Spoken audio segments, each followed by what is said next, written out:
What is up, y'all? It is me again, 12-inch PvPenis, and we're coming at you with an infantry gear guide. You guys don't know who I am a F2P T5. I did so in 182 days, making me the world record holder for it, and I'm going to be going over a gear guide today.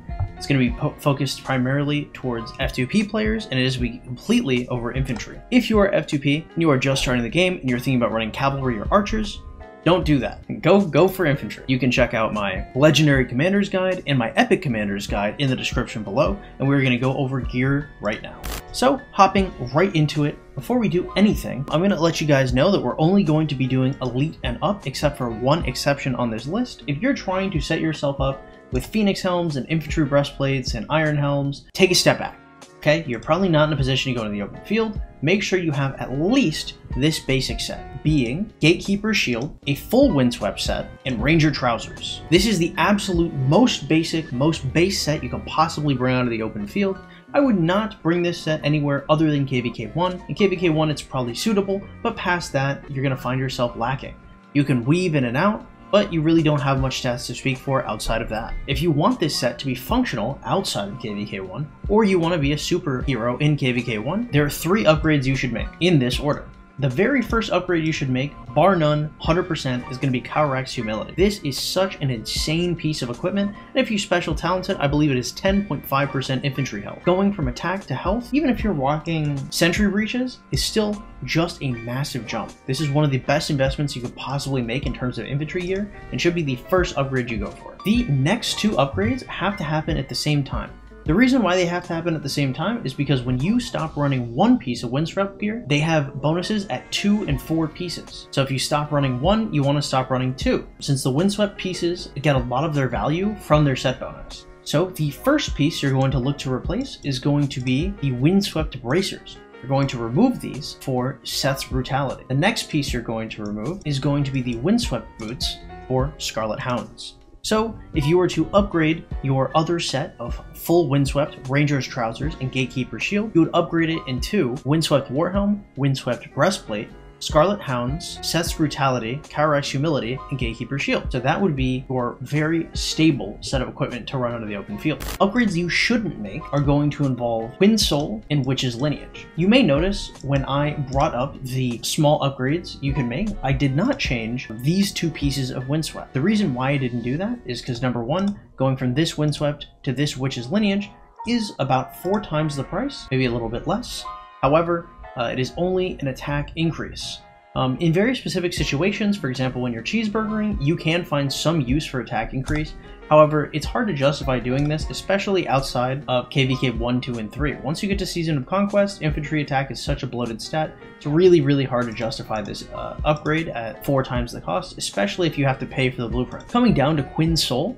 Twin Soul is also an issue very similarly, but even worse, it goes from defense into attack. So at 4 times the cost, you definitely should not be considering this unless you're in a situation where you need to barb chain. However, this is an open fielding video, so this is something I wouldn't suggest as one of your primary upgrades. Finally, the upgrade that you shouldn't make the absolute most is going to be Sakura Fubuki. Sakura Fubuki is absolutely horrific of an upgrade because, from what I understand, outside of KVK 1, 2, and 3, it gets beaten out in terms of trades by a special talented Gatekeeper Shield into an unspecial talented Sakura Fubuki, and in KVK 1, 2, and 3, it either trades evenly or barely ahead. At over 4 times the price, and almost always having to be paid for the blueprints, it is just nowhere near worth it unless you have every idea of what you're doing. There are very few situations where Sakura Fubuki would make sense, and if you're watching this guide, you probably don't know them. So, I would stick to Gatekeeper Shield, I would stick to Windswept Warhelm, and I would stick to the Windswept Chestplate.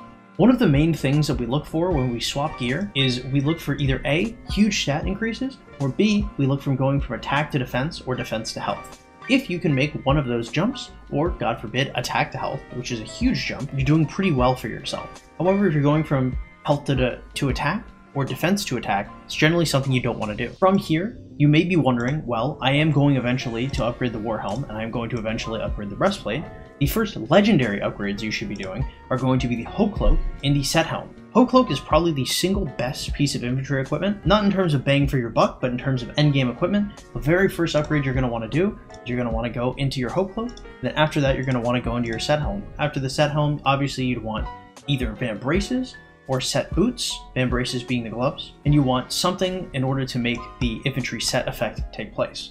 However, even if you don't have the infantry set effect, the Golden Helm of the Eternal Empire is still a really good choice outside of that, because you go from having either attack here or attack here, going straight into defense is a really, really good investment. However, I would make sure that you have at least Silent Trial and Delanes on a march before you consider going to legendaries. If you are going further into the game, like I am, the set that I am looking to make is going to be Shield of the Eternal Empire, Gold Helm of the Eternal Empire, Hoe Cloak, Cess Brutality Special Talented, Power X Humility Special Talented, either Scarlet Helm Special Talented or Frost Tread Special Talented, Silent Trial, and Delane's Amulet. From here, you should probably be looking to finish off your infantry set, or you should be looking for a legendary accessory if you're in Season of Conquest. Personally, right now, I am looking towards Dagger.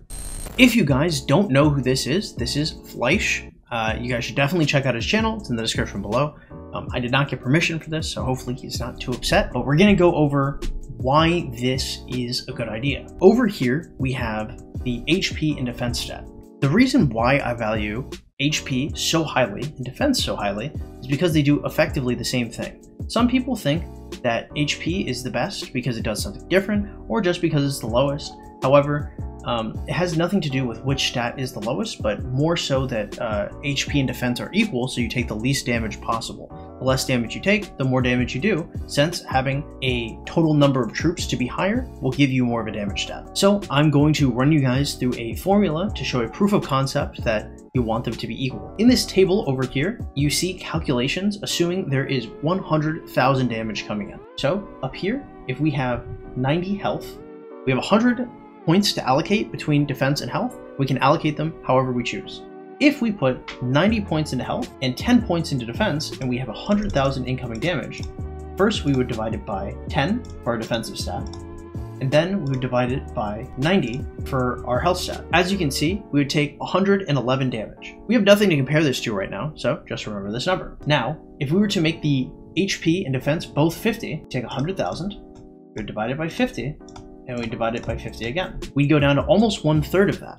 So as you can see by the proof of concept and Fleisch's chart right here, defense and HP aren't necessarily better than one another, but they want to be as equal as possible in order to get the most value. It is important to remember with commanders like Constantine, for example, or if in the future there's a really, really high HP commander, going defense is going to be more important than going HP, simply because one is not better than the other. It's more important that each one of them is just equal to the other. Overall, guys, if I were to finish this video with just a few quick tips, those would be: stick to your Hoe Cloak, stick to your Gatekeeper Shield.